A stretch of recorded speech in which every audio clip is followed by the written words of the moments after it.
কখনো স্ত্রী কে অন্য লোকের সামনে অপমান করে কথা বলবেন না। কারণ স্ত্রী সবচেয়ে বেশি কষ্ট পায় স্বামীর খারাপ ব্যবহারে। তার চেয়ে বেশি কষ্ট পায় স্বামী যদি অন্য লোকের সামনে অপমান করে কথা বলে। মনে রাখবেন স্ত্রী কে শাসন করার অধিকার অবশ্যই আপনার আছে, তবে সেইটা দুজনের একান্ত সময়ে। আরও মনে রাখা ভালো এই সব আচরণে দুজনের ব্যক্তিত্ব নষ্ট হয়। 2 কখনো ছোট সন্তানদের সামনে স্বামী স্ত্রী ঝগড়া করবেন না। কারণ এতে করে সন্তানের ব্রেইনের বিকাশের সমস্যা হয়, তাদের লাইফে খারাপ প্রভাব পড়ে যা আপনারা বুঝতে পারেন না।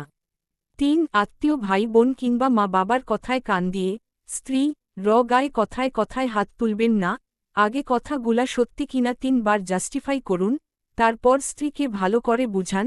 মনে রাখবেন কথায় কথায় স্ত্রী গায়ে হাত তুললে নিজের ব্যক্তিত্ব নষ্ট হয় এবং স্বামীর প্রতি স্ত্রী আত্মসম্মান কমে যায়। 4 সময় ফেলে স্ত্রীকে নিয়ে কোথায় ঘুরতে যাবেন এবং সেখানে বসে দুইজন দুজনার স্মৃতি স্মরণ করবেন, মনের কথা শেয়ার করবেন যা কখনো ঘরে বলা যায় না। এতে করে দুজন দুইজনের প্রতি বিশ্বাস বাড়বে এবং ভালোবাসা সম্মানও বাড়বে। 5 লোকের সামনে অথবা একা থাকলেও স্ত্রীকে সুন্দর ব্যবহার দিবেন, বিনিময়ে আপনিও সুন্দর ব্যবহার পাবেন। কথায় আছে না, যেমন প্রশ্ন তেমন উত্তর। বিশেষ করে গ্রামে কিছু লোক আছে স্ত্রীকে লোকের সামনেও তুই তুকারি করে কথা বলে, খুব বাজে লাগে ব্যবহারগুলা। 6 আত্মীয়র সামনে অথবা লোকের সামনে কিংবা যে কোন সময় স্ত্রী প্রশংসা করতে শিখুন। মনে রাখবেন নারীরা প্রশংসা শোনাতে ভালোবাসে, এতে করে স্বামীর প্রতি স্ত্রী কেয়ার করা ভালোবাসা বেড়ে যায়। 7 স্ত্রীরা সবচেয়ে বেশি ভয় পায় প্রেগন্যান্ট অবস্থাকালে, তখন তাদের সবচেয়ে কাছের বলতে থাকে শুধু স্বামী।